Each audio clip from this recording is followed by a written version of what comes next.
Welcome to On Second Thought. I'm John Price, and I'm here with our pastor, Jay Hackett, where every week we take a deeper dive into life at Peachtree Corners Baptist Church. Whether we're talking about the latest sermon, upcoming events, or just whatever's on Jay's mind, this is your insider look at our church, our staff, and what makes PCBC your church on the corner. So join our conversation as we help you find community, purpose, and growth. Let's get into it. Hello and welcome to On Second Thought. This is episode 49. So thank you for joining us. We are a week out from Easter, and we'll be talking a little bit about the Easter plans towards the end of the episode. But it's been a good weekend this weekend. We can certainly celebrate that. Yeah. Palm Sunday. Finished up the series. Yep. Finished up our Guard Your Heart series and just, looked at restoration and the beauty, I really think, that is behind God's desire to restore. And, just spoke about identity, spoke about who he says we are, and the fact that instead of running away, and we need to run towards and know that he is there to meet us. And, it was kind of one of those things where we looked at the prodigal son and talked about it. We really should rename it, and everybody has talked about that in the past. It's really about a relentless father than it is just the son. Right. But we all can see ourselves in it, whether we're rebellious or whether we're religious, right? There's both ways that we can be far away from God, and just being able to recognize his heart towards us. You said you had a lot of feedback, a lot of people coming up, and it had touched them emotionally. Yeah.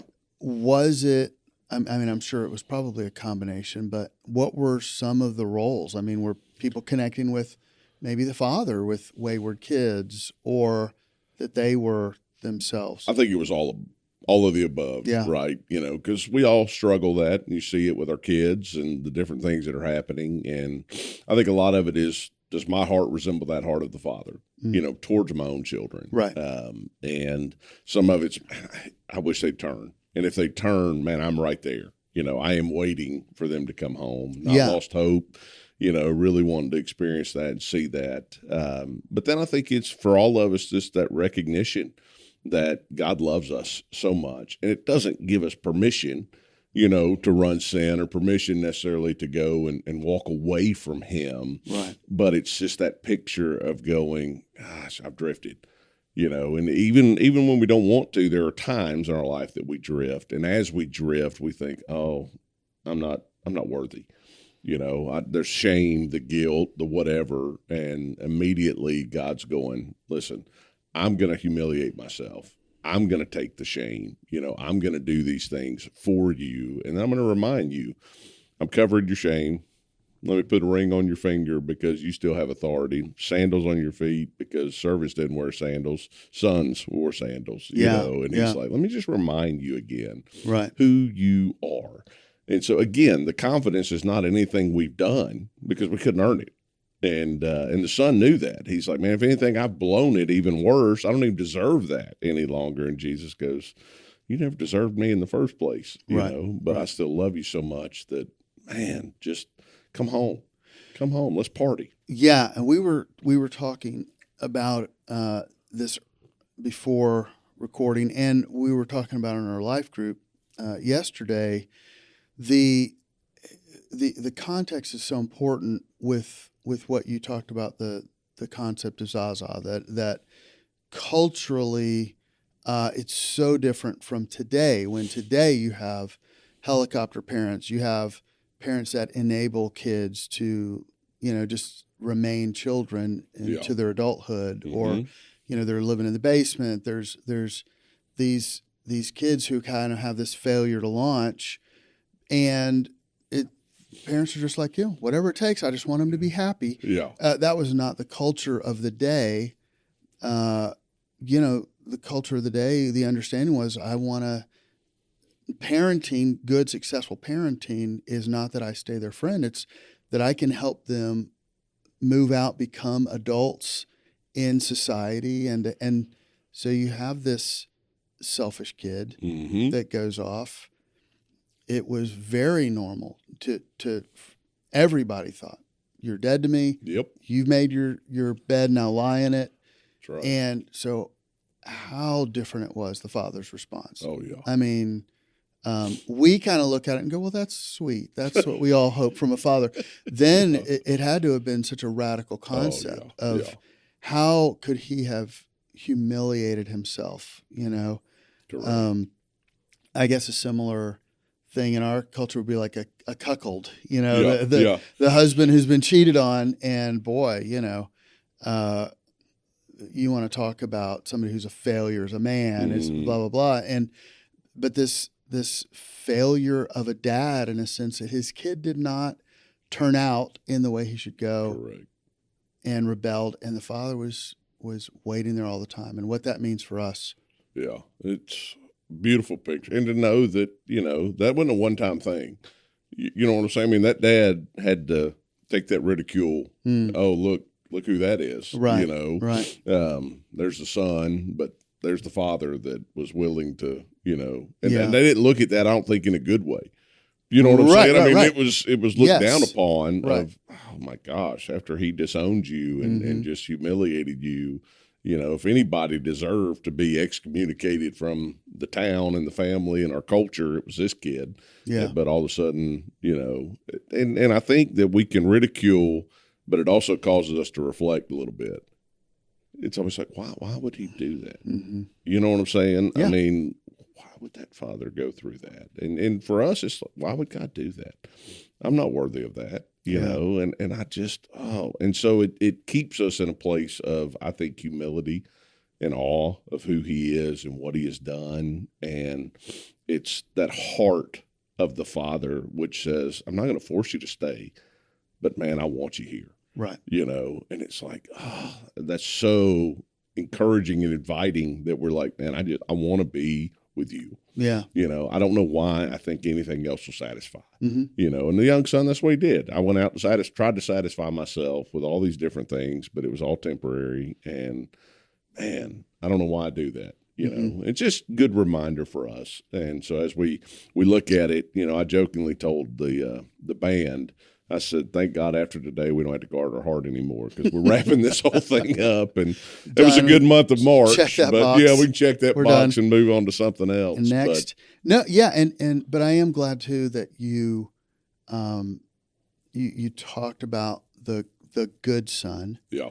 Because I think so many times we, especially if we've grown up in the church, there is kind of that smugness of, well, I've never done this. I have done all the right stuff. Yeah. And that can be as big of a trap or a separation from the father as the rebellious son, the prodigal son. Yeah. Well, and I think that's where, you know, you see in Scripture, work out your salvation with fear and trembling. You know, I think there's the question of, is there a false confidence in my relationship? You know, the older son, I think, had a false confidence in the fact that he's like, I'm doing the right things, therefore I'm fine.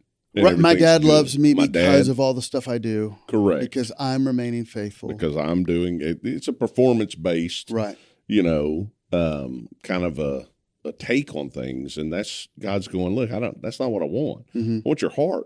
You know, I mean, I just don't want your action all the time. I want your heart. Where's your heart? Yeah. Because that's what motivates the different things, you know. And that story, as you look at it, it ends with a cliffhanger. You know, it's like, what happened? Did the son come in? Did he stay out there? Did he, you know, and Jesus was doing that on purpose as he's looking at the people around him. And he's like, what are you going to do? Are you going to come in and celebrate with me and feast, or are you going to stay out here and just kind of, you know? Yeah, kind of a choose your own ending sort of thing. Well, it is. Yeah. And it puts it back in your court, you know, and for us this is not everybody needs to doubt their salvation, you know, kind of a reality. That's not what I'm saying at all. But what I am saying is that I think from time to time we've got to look at it and go, what is my heart? You know, is my heart for him and with him, or why am I doing the things that I'm doing? You know, it comes back to that balance of of humility and confidence. Humility, knowing that we have failed him, betrayed him, spit on his gifts, and bring nothing to the table other than what he's already given us. And confidence, not in ourselves, but in our identity because of his love, because he has called us son. Yes. And so having that balance, but yeah, I think when we feel like we've got it all together, or we compare and we're like, well, at least I'm not like, and we see that in the New Testament. Jesus referred to, well, this guy's like, well, at least I'm not like this guy. That actually keeps us from the humility, the growth, the digging that we need to do to remain close to him. Mm-hmm. So next week, being Easter, we're going into, is it going to be a one-off? It's a one-off. Okay. It's a one-off because then we'll be leaving for Greece. And so it'll change some things up. So quick, yeah. Wow. So this Sunday will be a one-off, the cross won. Yes. And so we're really going to look at what did the cross win? What actually took place upon the cross that is to the benefit of the believer. And so it's kind of one of those things of going, are you going to allow the finished work of Christ to be the thing that drives your life, or are you depending on something of your own? Yeah, yeah. So it's just that idea of is just so awesome. So we're going to look in the book of Colossians, and just it's going to be a little different. I toyed with the idea of going, hey, there's so many people that are guests and that are visitors. Should I do something on eschatology? Should we talk about Iran? Should we? Right. Well, and I will say, because if we are part of the church all the time, even using words like eschatology, we assume people know what that means. Yes. And so we're not going to tell you what it means. You have to look it up. It's talking about end times. But yeah, that is one of those mysterious things. Now, it'll draw a lot of interest. Oh, it does. It does. I mean, people want to know what about the end times? It has its place. Yeah. It is in Scripture. It is discussed, but it's because of the nature of the genre of literature, of apocalyptic literature, which is Daniel, Revelation. It's very symbolic. And so, man, there's a lot of different takes on it. There are. And it had a purpose to the people that it was written to, and a purpose that we can draw from it as well, certainly. Absolutely. But I think that it becomes one of these things that we want to fight over. Right. Rather, it divides us more than it brings us together. Yeah. And that's where I struggle sometimes with getting into being dogmatic about it has to be this, or it has to be this, or it has to be this. And, and that's why I jokingly say, and it's not a joke, Jesus wins. Right. How he chooses to do it, it's up to him. Yeah. I'd be ready for all of it. Yeah. And, and everybody said, well, you got to have more of a stance than that. And I said, do I? We can have a great conversation, but at the end of the day, salvation doesn't hinge on your belief of the end times. Mm-hmm. And so I would rather look at Jesus and go, let's live our lives after him. And then, listen and study and come up with what you believe as you're looking at Scripture. Right. Not just because so-and-so said it, or because I read this or I watched a reel, but this is kind of where my stance is on this. Yeah.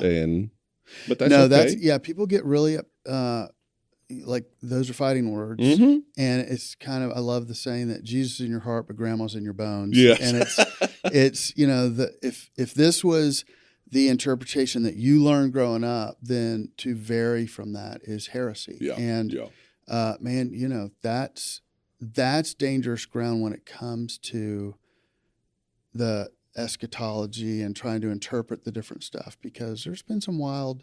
I grew up in a church that the pastor was like, we were always talking about demons and spiritual warfare, mm-hmm. which is good to know and be a part of, but and then end times, mm-hmm. those two things, because that drew a crowd. But he kind of was like, it's in the next 2 years Jesus is coming back, and he would have to revise that. But, after a while, it kind of got to where even in the early church, the people who sold all the possessions and then just went to live up on the roofs, that Paul was like, what are you doing? What are you doing? God is, if God wanted you to just go away and isolate and get ready he would have just brought you home. Yeah. But we're here for a purpose. And so I kind of got burned out on it for quite a while. Yeah. And then started looking at some different interpretations, and it became less and less of a thing for me as I realized, God has called me to be a person of action in this time, in this place. And I believe, he is coming back. The details of that, I'm not quite sure, but even Jesus said, I don't know the when and so, yeah. I think we may have just kind of gone off on a little bit of a rabbit tangent, no, I think that the idea of, is it enough? Yeah. That is this going to be enough? Jesus' death, burial, and resurrection, or is there something else you're going to rely on? When I had my crisis of faith in college, it was through that process of looking at that I realized that answers had become my God. Yeah. That the uncertainty was what was causing frustration and stuff. But I just had to realize, if I'm worshiping a sovereign God who's infinite, there's got to be some stuff that I just don't understand. I'm not gonna. So there is an element of faith and trust, and we just have to be okay with living through the questions and the uncertainty until those just kind of disappear, because we see God show up in our lives. 100%. Yeah. So it's going to be fun. Yeah. So we have the prayer vigil yes. that week, this coming up weekend. And so let me encourage you to please be a part of that. We have it broken down into 30-minute slots. We'll be praying as a church, kind of in a 24-hour chain, from Friday noon to Saturday noon. You can sign up for that through the app in the registration part. But we'd love for you to be a part of that. We're actually going to send, for folks who will not be joining us at church, who are going to pray from home or while they're on the road, just some things that you can be praying for. The idea or the concept of praying for a half an hour. Yeah. You can sign up for more. Yeah. We've had people already who have signed up for 1-2 hours to be praying. When you have different things that help guide you and your thoughts in prayer, it really is amazing how the time passes, and it's a sweet time. With the Lord, it's a sweet time just knowing you're a part of something happening in the body as we prepare for Easter Sunday, for people who are hear the message, that it hits them, that their heart is prepared and ready. Absolutely. Because communication is not just speaking, it's receiving. No, it's receiving. And like you said, the Father is there waiting. Yes. Are they going to open up their heart? Yeah. Correct. And it's awesome to see, and I know it's kind of what you're talking about, but what happens in you while you're praying and anticipating. And then when you get to see the fruit of what you were asking for, it's like, wow. We were praying for this to happen on Easter. We were praying for God to move in this way in the life of our church. And, it's like, wow, God, thank you. You didn't need me, but you allowed me to be a part of that. And so, just that opportunity, and let it be a great experience. Maybe you've not prayed for 30 minutes or an hour, it's kind of a thing, and you're like, all right. But just let it be one of those things. And, if your mind wanders during that time, that's okay. Yeah. Let your mind wander a little bit, and then you bring it back. Yeah. I heard a preacher friend of mine that always used to say, he said, I always just keep a journal beside me. Yeah. That way, when my thoughts start to wander, I write that down so I can come back to it exactly. later. Right. There's it's just like, all right, Lord, hey, it might be your to-do list. It might be a to-do list. Absolutely. And so where that typically might derail you, because you're like, I can't sit for here 5 for 5 minutes. Yeah. And I think a lot of times when people hear, pray for 30 minutes or an hour, they think, oh, well, that's what pastors do. Yeah. And that's kind of hilarious. And sorry to burst your bubble, but I think Leadership Magazine several years ago did a survey among pastors of how much on average do you pray in a given week? Yeah. And the average answer of pastors was 6 minutes a week. Yeah. Okay. So I think that people, so prayer is something that is intentional. It is an imposition into your day and in our busy lives. The story goes that Mother Teresa would get up at 4 a.m. and pray for 4 hours before she got her day started. And I think a journalist or somebody said, how in the world can, with your schedule that you keep and all the things you do, can you pray for 4 hours every morning? And she says, because of all I have to do, that I pray for 4 hours every morning. I couldn't do everything I had to do without that 4 hours of prayer. Yeah. And so we come here acknowledging, I can talk about myself. I don't pray 30 minutes every morning. No. And it is just as hard for me to get up in the morning as it is for you, or to take those quiet times. Absolutely. And sometimes I'm on it and sometimes I'm not. Yeah. And I can tell the difference in the day, regarding how I start my morning, my day.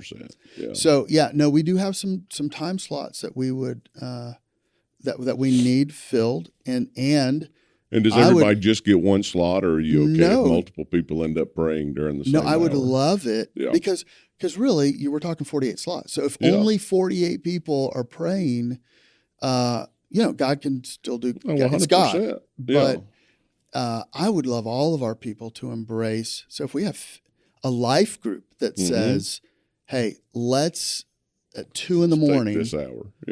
let's pray for 30 minutes and let's pray about these different things.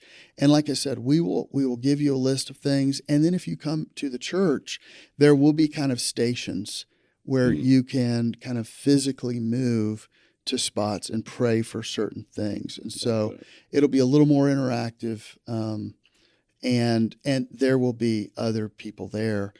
I hope this is going to be something that our people participate in and see the importance and benefit of, and really call for more of it. Absolutely. Yeah. Absolutely. So we had Grace Marriage last night. It was kind of an outlier. Normally the first Sunday of every month, but because of Easter, we kicked it back a week, but did not want to cheat our life groups. Correct. Who are already giving up once a month that, and then Easter, no life groups. So we did it in the evening. I was not able to be in there because we were preparing the meal. How did it go? It went well. I think we had about 130. Okay, great. That actually showed up in the room last night. And unfortunately, my wife wasn't able to make it. And I told her, I said, this kind was of a bummer. Was it because bummer. of the first meeting? No, actually.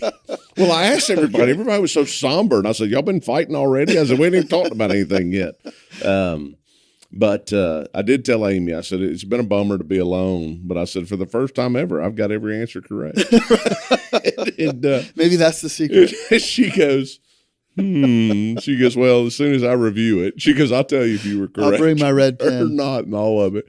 No, it was good. We talked about warning lights. You know, it's kind of how do you recognize the red lights, you know, on the dashboard kind of a thing. And, you know, those warning signs. Yeah. And, you know, and you can see that in your spouse. When you come home and you're looking at them and you're going, okay, they're not in a good spot right now. You know, the kids have been a terror today, or work was just horrific. And, you know, and it's like, okay, instead of me adding on to this, instead of me making this quote unquote, you know, about me. Yeah. How do I serve you? How do I show you grace and mercy, you know, in the midst of that? And that's kind of been, you know, this whole thing is all about grace. And I'm like, I don't, you know, you say it, you think it, but a marriage needs so much grace that it's not even funny. And I haven't even begun to touch the amount of grace my marriage needs, Sure. But in my mind, I'm like, oh my gosh, I just give and give and give. Right, and give. right. But I'm like, I have not even really started to give and to be a servant and love and grace and mercy and, So for the people who have not signed up for the class, have not been, don't have the material, the episodes, this podcast is to get people behind the scenes. What are a few warning signs we can give for free for those who are not a part of? Well, so what we did was we took 10 minutes or 7 minutes actually to write down our own signs of like, what are some things where what are your own warning signs? Like that you give off. That you're giving off, right? And so for me personally, I'm typically a pretty joy-filled person. Okay, I mean, I'm just in a good mood, life's happy. Right. And so if I'm struggling to find joy, that's a warning sign for me. How does that look? Quiet. Okay. I mean, I would say if you're being quiet, something's wrong. If I'm being quiet, there's a typical. That is definitely a warning sign. What is, and it's like, okay, something's off. If I'm being quiet, it's just. If you're being quiet, it's just a Tuesday. Yeah, it's not a big deal. Yeah.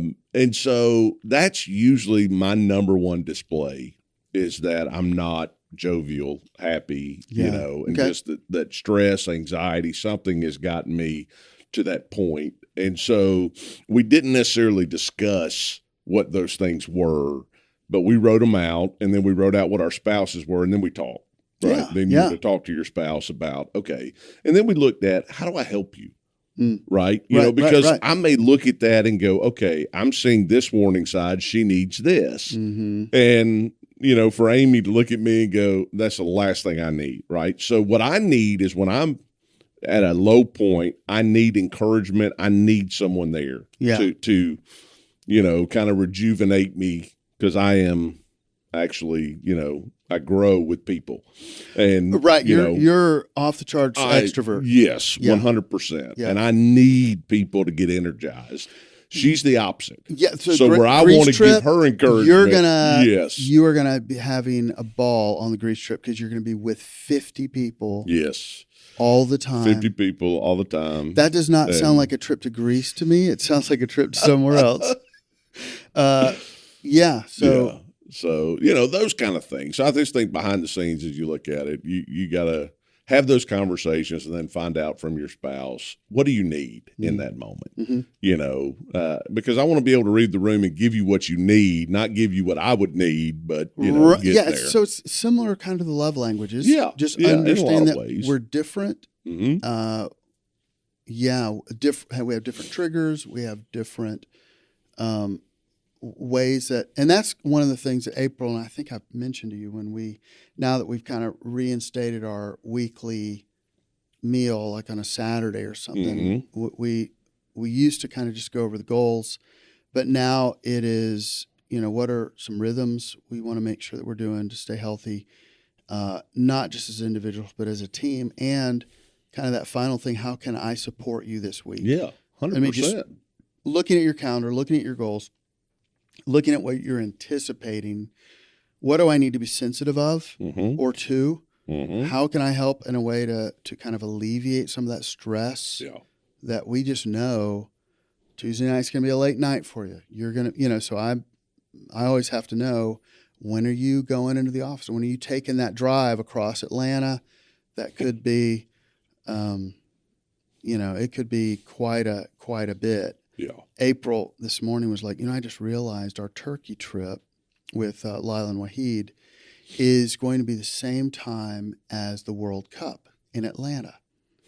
So I was like, so that means the airport. She was like, yes, that means the airport coming and going is going to be insane. So just knowing that. Yeah. It's a great thought. Yeah. I don't know if it's a great thought, but it's a good catch to be getting our mind. It's good to be aware of those kind of things. And that's kind of where, I'm looking at Amy going, okay, I got 2 weeks and then I leave for 18 days. Yeah. And how can I help set you up for success?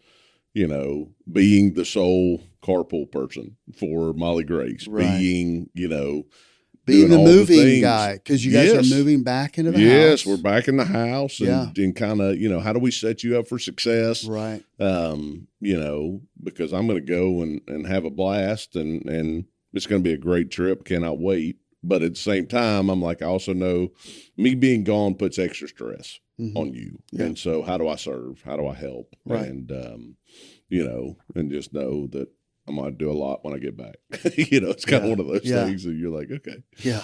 But no, I'm fantastic stuff that's happening. And I think while there's still some frustration in the marriage stuff sometimes, because it's like, all right, it's one thing to say, well, you just got to show grace, but it's something different when you actually are in the middle of it and you're like, man, this is more than I thought it'd be, or this is harder than this, and I'm just so frustrated. And I think just continuing to develop the tools and look at it, I think is a positive thing. Yeah, and when you sometimes when you start really kind of digging in to whether it's drift, whether it is expectations, that kind of thing, you are kind of digging up and kind of stirring up, stuff that might cause some heated conversations. And there is this temptation. Why don't we just let well enough alone? Yeah. Right? Yeah. And so then the question is, well, do you want an okay marriage? Do you want to be fine? Yeah. Or do you want it to be? Or do you want a great marriage? Yeah. And to have a great marriage means sometimes you have those big discussions that sometimes can be arguments. Correct. Sometimes it can make you think, why in the world did we even bring this up and talk about it? But it's so that you can figure out stuff, and you got to do that front end work to have the healthy stuff lasting. Easy, right? I mean, you're in love, so it's supposed to just all work out. What might be a good idea is if we have any Uber or Lyft drivers that could be here, right at noon or 12:15 on a Sunday, because couples that ride together may not want to ride home together right after this on the first Sunday of every month. Yeah, if we didn't have parking issues, we could come separately. Yeah. But it's just. It takes time. Yeah. And that's just intentional. Yeah. And so let's work on this, and we're not there yet, and that's okay. And there's still going to be 2 steps back, sometimes, but it's okay. Let's keep moving forward. And we hopefully we help to ease any tension or stuff having the meal. Last night, that was great, by the way. Oh, it was so much fun. It was a blast. It was fun for us because we had a pretty light menu as far as easy. The burgers, and tater tots and chocolate chip or white macadamia. It was fairly easy for us to prep. We had a great turnout of our kitchen team.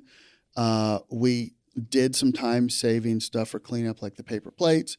And we did something a little different because we knew, with our Wednesday nights, it's typically bring the family in right before all the Wednesday classes. This was at the end of Grace Marriage on a Sunday night with a lot of young parents with little kids that like to get their kids in bed. Yep. We did give the optional dinner, so they didn't have to do dinner. But then we also said, look, we're from the get-go, when you come in, we're going to give the option of to go. So you can get your stuff and go. So we served it in the prep room of the kitchen. There was a prep table for the to-go orders right in the hallway outside. Yeah. Or people could just take a right and go in the fellowship hall and sit and talk and take their time. And we had a lot that did both. Yeah. It was awesome. Yeah, it was fun. It really was. And I got to work the line. And get to say hello to everybody. So and I did too, and that was a problem because I think I was doing tots, and people were like, "You're the guy holding up the line, just talking to people." I was just having fun. Yeah. But no, it seemed to go really well. Get your hands off my tots. Yes, get your own tots. Get your own tots. Yeah. And so that was a lot of fun with the team. It was fun interacting with the people. I thought last night was a win. So. And we are this month, Wednesday's April 1st. April is our last month for Wednesday night meals. until we take a break in the summer and then come back in August. So we're kind of looking forward to that. I've been making some improvements in the kitchen and the organization, and looking great. It's coming together. I'm really excited. Nice. I've got some more projects in the workshop that I'm doing for it, and stuff that's coming.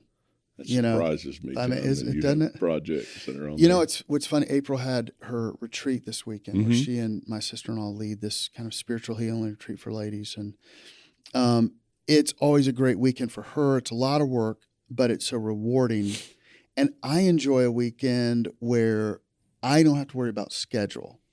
She's early to bed, early to rise, so I try to accommodate that. When she's gone, I have no discipline in that. So I was I'm in the shop till 12:30 at night or 2 a.m, and I'm I get to just work on this and be focused. And other than a little dog at home, who's got pee mats, he's got food, fine. He's fine. I'll clean it up just later. Throw some food out there. I get to just kind of have fun and lose myself in a project, and I enjoy that periodically. That's not a sustaining model. No. Because I got to get sleep. But it is kind of okay, you have the freedom right now to kind of hopefully scratch some things off the list. Yeah. So I got to do that this weekend. That was awesome. Fun. Yeah. So, that's awesome. But now it's back to getting to bed early, getting up early. So, but all right. Anything else? We got to wrap it up. Yeah. We got a meeting we're probably late for. Oh, yeah. Oh, gosh. Yeah. Yeah, we are running a little long. Well, I think we gave them a little extra theological discussion and we did marriage stuff. Hopefully there was some good meat in there. Good meat there. Yeah, absolutely. Yeah. Let's hope. Well, thank you for joining us, and we hope that you have a great rest of your day. Thank you for being a part of PCBC. And if you are a guest and this is just one of the ways you're trying to find out about the church, I hope this didn't turn you off of coming to PCBC, but that you kind of enjoyed seeing what's going on behind the scenes. But PCBC is a great church. A lot of great things are happening. And so thank you for being a part of this episode, and God bless. Well, that's it for this episode of On Second Thought. Thanks for hanging out with us. If you enjoyed the conversation, be sure to like, subscribe, and share this with a friend. If you have a question or thought, drop it in the comments below. We'd love to hear from you. If you'd like to find out more about your church on the corner, check us out at pcbchurch.org. We'll be back next week with more. So until then, have a great week and God bless.